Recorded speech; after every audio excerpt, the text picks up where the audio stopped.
Hello everyone, welcome back to my channel Dietitian Tanisha Chaudhary Vlogs, and today we'll be talking about the coronavirus and आज की video में एक important information मिलने वाली है कि क्या कोरोना वायरस एयरबॉर्न है। इस पे काफी ज्यादा बहस चल रही है एंड रिसेंटली WHO ने इसके बारे में कुछ गाइडलाइंस दी हैं। पर उससे पहले जान लेते हैं कि कोरोना वायरस क्या होता है।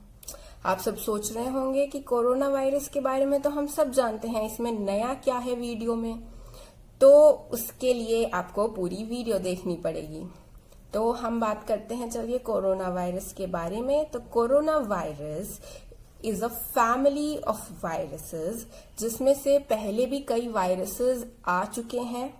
ठीक है, साइंटिस्ट ने, रिसर्चर्स ने उनके बारे में फाइंडिंग्स दे चुके हैं वो लोग।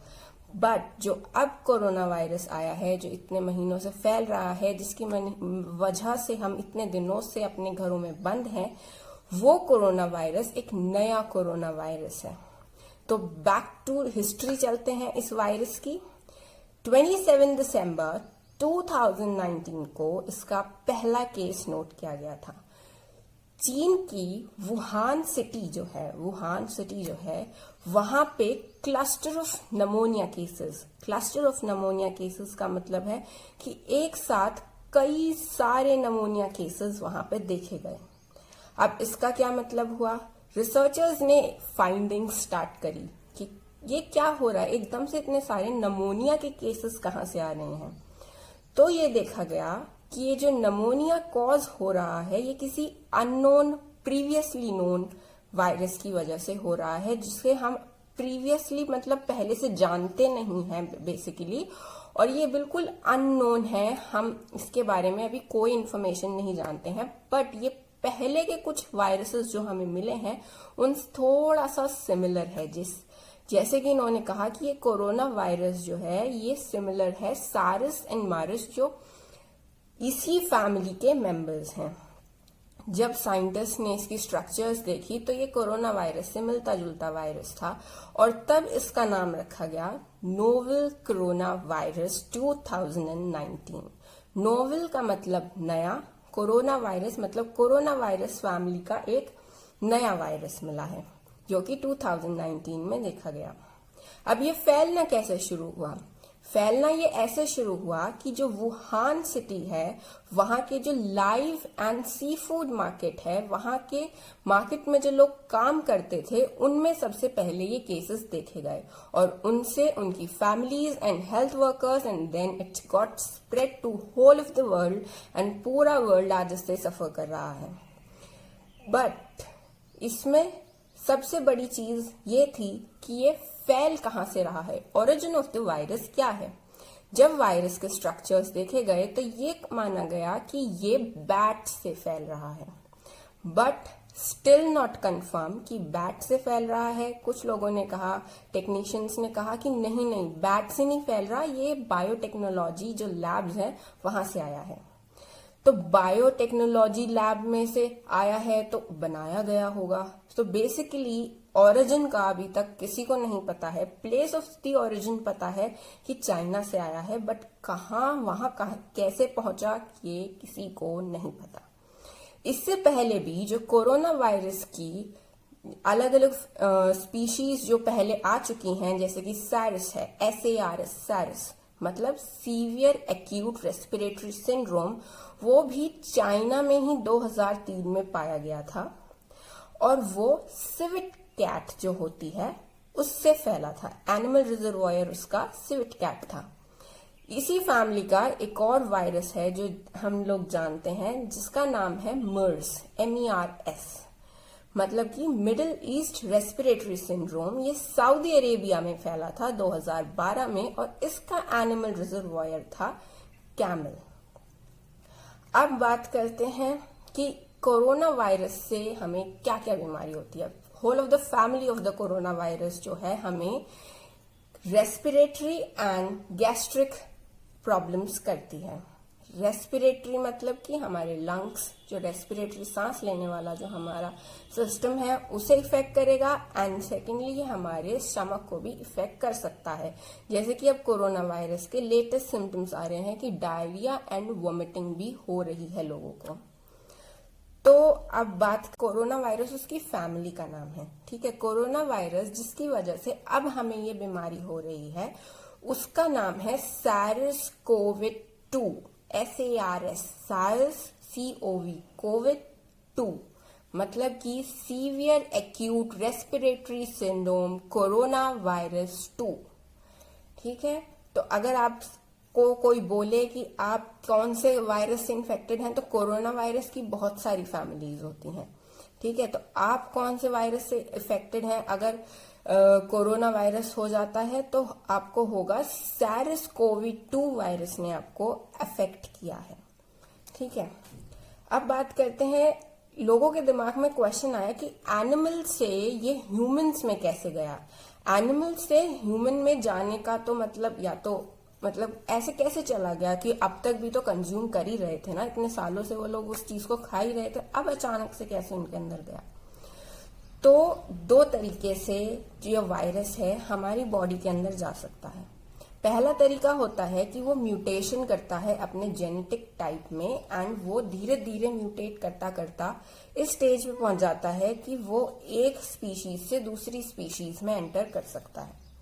और दूसरा होता है डायरेक्ट कांटेक्ट, मतलब कि जो वायरस है उससे जो ह्यूमन बॉडी है रेगुलरली इन डायरेक्ट कांटेक्ट आ रही है, बार बार आ रही है, जिसकी वजह से वो वायरस उस बॉडी को धीरे धीरे अडेप्ट करने लगा है, and due to the adaption वो एक स्पीशीज से दूसरी स्पीशीज में चला जाता है, दैट इज एनिमल से ह्यूमंस में आ जाता है।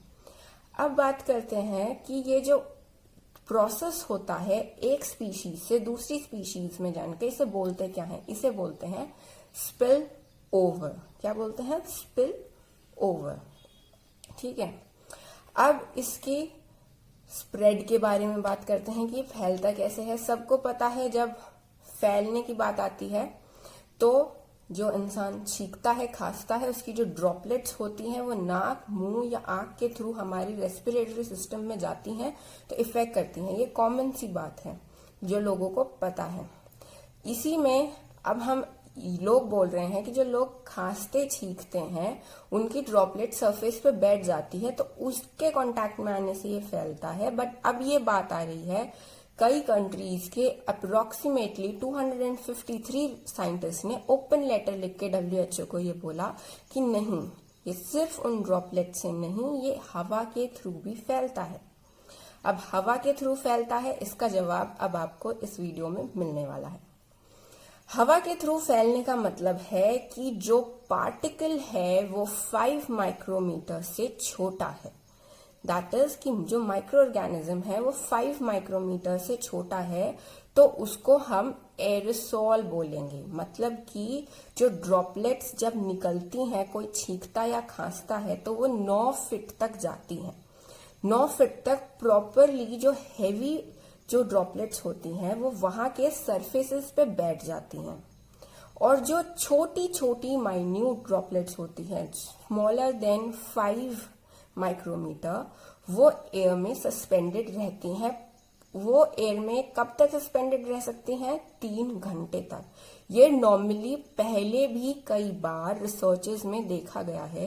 नेशनल ज्योग्राफी ने एक रिसर्च कंडक्ट करी थी, उसमें देखा गया था कि अप्रोक्सीमेटली 3 घंटे तक जो हमारा ये एयर ड्रॉपलेट्स है ये वहां पे एयर में रह सकता है, ठीक है। कई रिसर्चर्स ने ये पहले देखा। तो अब इसमें बात आती है कि अगर ये एयर में रह सकता है तो WHO इसे मानने के लिए क्यों तैयार नहीं था अब तक। WHO ने कहा कि हम लोगों को अभी तक ऐसे ठोस सबूत नहीं मिले हैं जिनके आधार पर हम अपनी गाइडलाइंस में कोई परिवर्तन करें, क्योंकि वो इतनी बड़ी ऑर्गेनाइजेशन है, जस्ट छोटे छोटे रिसोर्सेज पे अगर वो अपनी गाइडलाइंस में चेंज करने लगी तो उसे हर दूसरे तीसरे दिन गाइडलाइंस में चेंज करने पड़ेंगे। इसीलिए उसने गाइडलाइंस में चेंज करने से पहले मना कर दिया था। पर अब जब उसको ऐसे सबूत मिल रहे हैं कि स्पेशल कंडीशंस जिनके अंदर पार्टिकल्स 5 माइक्रोमीटर से छोटे हो जाते हैं, एयरसॉल के टाइप में वो एयर में 3 घंटे तक सस्पेंडेड रह सकते हैं। उन्होंने पर्टिकुलर टाइम तो नहीं बताया, पर पहले की रिसर्चेस में ये नोटेड है कि 3 घंटे तक रह सकते हैं। तो इस वजह से उन लोगों ने अपनी गाइडलाइंस में चेंज करने चाहे हैं। अब यहाँ पे एक और बात है कि जो ये कौन से लोग ऐसे हैं जो इससे जल्दी इफेक्ट होंगे। हम सबको पता है जिनकी इम्यूनिटी कमजोर है वो इससे सबसे ज्यादा जल्दी इफेक्ट होंगे, ठीक है। बट हम में से कई सारे ऐसे लोग हैं जिनको ये एसिम्प्टोमेटिक तौर पे हो रहा है, होके ठीक भी हो रहा है, बट हमें नहीं पता है, क्योंकि ICMR की रिसर्चेस में ये पाया गया है कि कई सारे केसेस ऐसे हैं जो होकर ठीक हो गए हैं बट उनका पता नहीं चला, क्योंकि उन पर्सन की बॉडी में उसकी एंटीबॉडी पाई गई है, विच मीन्स उनको वो डिजीज हुई थी और वो अब ठीक। अब बात करते हैं कि सबसे ज्यादा किसे होता है। हम सब लोग जानते हैं कि कोरोना वायरस सबसे ज्यादा वीक इम्यूनिटी वाले लोगों को अफेक्ट करता है। पर इसमें पहले एक चीज जान लेते हैं कि इन्फेक्ट करना और डिजीज होना में बहुत बड़ा अंतर है। कई सारे लोग इस वायरस से इन्फेक्टेड होंगे पर उन्हें ये डिजीज नहीं होगी, ठीक है। वही चीज आ रही है सामने कि इंडिया में 80% ऐसे केसेस हैं जो एसिम्प्टोमेटिक रिपोर्ट हुए हैं, मतलब कि उनके बारे में पता ही नहीं चलता कि उनको कोरोना वायरस है, क्योंकि उनमें सिम्टम्स नहीं आते हैं। अब सिम्टम न आने का मतलब क्या है? सिम्टम न आने का मतलब ये है कि उनकी बॉडी उसको इतनी इजीली हैंडल कर रही है, मतलब उनकी इम्यूनिटी उसको इतनी इजीली हैंडल कर रही है कि वो उससे इजीली लड़ पा रही है और बाहर कोई सिम्टम्स नहीं आ रहे हैं। हमारे बॉडी के अंदर लाखों अरबों ऐसे वायरसेस एंड बैक्टीरियाज रहते हैं बॉडी के सरफेस के ऊपर एंड बॉडी के अंदर, जो हमें इफेक्ट नहीं कर पाते क्योंकि हमारी इम्यूनिटी उससे फाइट कर रही होती है एंड हमें उसका कोई असर नहीं पड़ रहा होता है। नॉर्मल सिचुएशंस में भी सेम उन लोगों के साथ हो रहा है, एसिम्प्टोमेटिक केसेस के साथ। वो कोई भी सिम्टम नहीं डेवलप कर रहे हैं। कुछ है ऐसे जो बाद में सिम्टम डेवलप कर रहे हैं, but most of the cases वो सिम्टम नहीं डेवलप कर रहे हैं। ना उन्हें छींक आ रही है, ना खांसी आ रही है, जिस वजह से उन लोगों से कोरोना वायरस दूसरे पर्सन को इसका इन्फेक्शन या इससे डिजीज होने का खतरा भी कम हो जाता है। मतलब कि उन्हें 3 to 4% ऐसे चांसेस हैं कि वो एसिम्प्टोमेटिक पर्सन से इन्फेक्टेड होंगे। कब होंगे? जब वो उनके बहुत ज्यादा क्लोज कॉन्टैक्ट में आएंगे, तभी इन्फेक्टेड हो सकते हैं।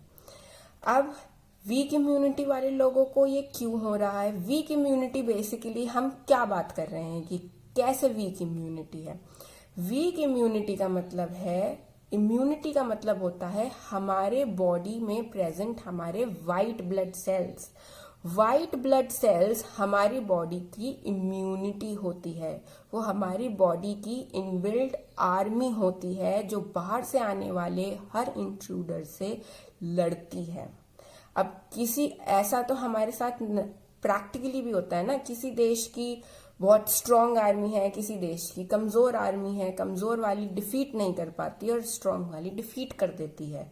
सेम हमारी बॉडी के साथ होता है, ठीक है। जो हमारी बॉडी की जिसकी इम्यूनिटी अच्छी होगी वायरस को डिफीट कर देगी, ठीक होगा वो इंसान, और जिसकी इम्यूनिटी अच्छी नहीं होगी वो डिफीट नहीं कर पाएगा और धीरे धीरे धीरे करके उससे ठीक होगा। या जिसकी बहुत ही ज्यादा वीक इम्यूनिटी होगी, अल्टीमेटली वहां कैजुअलिटीज हो सकती हैं। अब वीक इम्यूनिटी यहाँ किन किन की है? एक तो बुजुर्ग लोगों की होती है, क्योंकि उनकी एज इतनी हो जाती है कि उनके सेल्स राइपन्ड अप हो जाते हैं, मतलब बहुत ज्यादा यूज हो जाते हैं। और कुछ छोटे बच्चों की इम्यूनिटी कमजोर होती है, क्योंकि वो नई बॉडी है, वो एकदम से इतने सारे वायरसेस की मेमोरी उसके पास नहीं होती, तो वो इफेक्ट हो जाते हैं। और किन किन को होने के चांसेस हैं? जिनको कार्डियोवास्कुलर डिजीजेस होती हैं। कार्डियोवास्कुलर डिजीज का मतलब हृदय रोग होता है। जिन्हें किडनी डिजीज होती है, किडनी की बीमारी होती है, लिवर की बीमारी होती है, या जिन्हें पहले से सांस की बीमारी है, या जिन्हें किसी भी तरह का कैंसर है, उनकी इससे कैजुअलिटीज होने के ज्यादा चांसेस होते हैं, क्योंकि उनकी बॉडी ऑलरेडी एक बीमारी से लड़ रही है और उसके साथ ही severe acute respiratory syndrome corona virus 2 उनको हो जाता है, जिसकी वजह से बॉडी डिफीट नहीं कर पाती। कई केसेस में ऐसा देखा गया है कि जो इम्यूनिटी है वो कोरोना वायरस से लड़ते लड़ते इतनी वीक हो जाती है कि पर्सन कोरोना वायरस से रिकवर कर जाता है, पर उसके लंग पे इतना बैक्टीरियल लोड बढ़ जाता है कि उसके लंग फेलियर के चांसेस आ जाते हैं और ड्यू टू दैट उसकी डेथ हो जाती है। या फिर ऐसा होता है कि जो पर्टिकुलर किसी को किडनी की बीमारी है या किसी को हार्ट की बीमारी है तो उनके ऑर्गन फेलियर्स होते हैं कोरोना वायरस इन्फेक्शन की वजह से। जो माल न्यूट्रिशन एंड कमजोरी आ जाती है उसकी वजह से बॉडी के अंदर ऑर्गन फेलियर की वजह से ज्यादातर डेथ रिपोर्ट की गई है। तो इन लोगों की इसलिए इम्यूनिटी कमजोर है क्योंकि इम्यूनिटी ऑलरेडी एक बीमारी से लड़ रही होती है और दूसरी उसके साथ आके तो दो से एक साथ लड़ना उसके लिए थोड़ा मुश्किल हो जाता है। और यहाँ पे WHO ने ये कहा है अपनी, जब आप सर्च करोगे WHO की साइट पे कि कोरोना वायरस क्या है तो वो लिखते हैं कि कोरोना वायरस एक माइल्ड सिम्टम डिजीज है जो कि सीवियर होती है पर्टिकुलर स्पेशल केसेस में। जो स्पेशल केसेस अभी मैंने पहले गिनवाए थे उनके हिसाब से ये एक मिल्ड सिम्टम डिजीज है, मतलब कि ऐसी डिजीज जिससे इजीली जो एक हेल्दी पर्सन होगा, जिसका हेल्दी लाइफस्टाइल होगा, वो जी सकता है। अब हम इम्यूनिटी स्ट्रॉन्ग करने के बारे में बात करते हैं। तो इम्यूनिटी स्ट्रॉन्ग सबसे पहला मैं एडवाइस दूंगी एज अ न्यूट्रिशनिस्ट कि न्यूट्रिशन सबसे बेटर ऑप्शन है अपनी इम्यूनिटी स्ट्रॉन्ग करने का।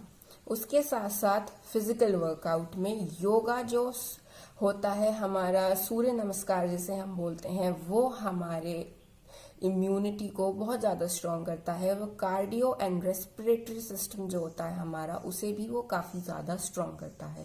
न्यूट्रिशन में बात करें तो टर्मरिक है, अश्वगंधा है, नीम है, हमारे गिलोय है और कई सारे ऐसे हमारे नेचुरल प्राकृतिक तत्व होते हैं जिनकी वजह से हमारी इम्यूनिटी स्ट्रांग हो सकती है, जिनका हम काढ़ा बना के पी सकते हैं। काढ़ा नहीं पीना है आपको तो आप गिलोय, अश्वगंधा, मुलेठी, काली मिर्च, अदरक, इन सबको आप चाय में डाल दो। जैसे आप चाय बना रहे हो, थोड़ी सी देर उस पानी को उबाल दो, उसमें तुलसी भी डाल दो और थोड़ी सी देर उसे उबलने दो और उसके बाद उसकी चाय बनाओ और कंज्यूम कर लो। वो काढ़ा भी रहेगा, चाय भी रहेगी। कोरोना वायरस सीरीज की पहली वीडियो है, इसकी एक और दूसरी वीडियो आएगी जिसमें मैं सारे जितने भी सिम्टम्स हैं उन्हें प्रॉपरली एक्सप्लेन करूंगी, इसका ट्रीटमेंट प्रॉपरली एक्सप्लेन करूंगी और इसके क्या क्या प्रिवेंशन हमें लेने हैं वो करूंगी। वो आने वाली है वेडनेसडे को और उसमें आपको WHO की जो नई गाइडलाइंस हैं, एयरबॉर्न है या नहीं उसे लेकर उसका वो भी आपको मैं बताऊंगी। मैंने आज आपको बताया कि ये एयरबॉर्न है, WHO ने इसे माना है और वो गाइडलाइंस में चेंज कर रहा है, कुछ चेंजेस उसने कर दिए हैं। तो फाइनल जो इसकी गाइडलाइंस होंगी वो मैं आपको वेडनेसडे वाली वीडियो में बताऊंगी, मेंशन करूंगी। तो stay tune to my channel and please do subscribe my channel. Like कर दो वीडियो को, पसंद आई तो लाइक करो, नहीं आई तो डिसलाइक करो। कमेंट करो कौन सा पार्ट अच्छा लगा, कौन सा पार्ट अच्छा नहीं लगा, कोई क्वेरी रह गई है या आप किसी और चीज का आंसर चाहते हैं तो प्लीज कमेंट करें।